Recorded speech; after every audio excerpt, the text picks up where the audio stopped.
కథ చెప్తా మీకు వినండి. ఏంటంటే ఒక్క కొడుకు అతనికి. కొడుకును మంచి చదివిస్తాడనమాట. కష్టం చేస్తూ కట్టెలు అమ్మి అన్నీ అమ్మి చేస్తాడు.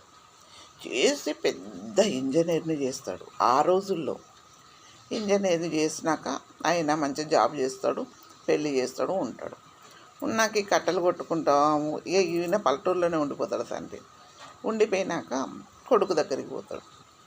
ఈ ఆ బట్టలు చిరిగిన బట్టలు పంచే ఎట్లుంటుంది రైతు పని చేసుకునే వాళ్ళకి వెళ్తాడు. వెళ్ళిన తర్వాత కొడుకు దగ్గర అంతా గడ్డి ఉంది పార్కులో అంతా పీకుతానని తండ్రి వంగబడి పీకుతూ ఉన్నాడు. పీకుతూ ఉంటే ఫ్రెండ్ వస్తాడు. ఫ్రెండ్ వచ్చి అరే భలే గడ్డి బల్లెటోడిని తీసుకొచ్చుకున్నారా నువ్వు పనోడిని, మంచిగా నీట్గా పీకుతాండు అని అంటాడు. అన్నప్పుడు ఆయన మా నాన్న అని చెప్పాలి కదా, చెప్పడు. అరే నీకు కావాలంటే ఇది పంపిస్తారా, నేను బాగు చేస్తాడు తను అంటాడు. ఆ తండ్రి ఎంబడి మనసు ఎలా అయిపోతుందంటే కన్నీళ్ళు వస్తూ అసలు తట్టుకోలేకపోతాడు అనమాట ఆ మనిషి. అబ్బా నన్ను ఇంత మాటని నా కొడుకు అనేసి చాలా ఏడ్చి ఇక్కడ ఉండడం లాభం లేదనుకుంటాడు, వెళ్ళిపోతాడు.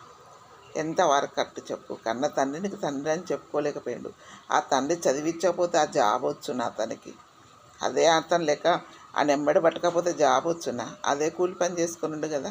తండ్రిని గొప్పగా చెప్పుకోండి పిల్లలు. మనకి ఇలాంటిది ఉండదు, ఆలోచించండి.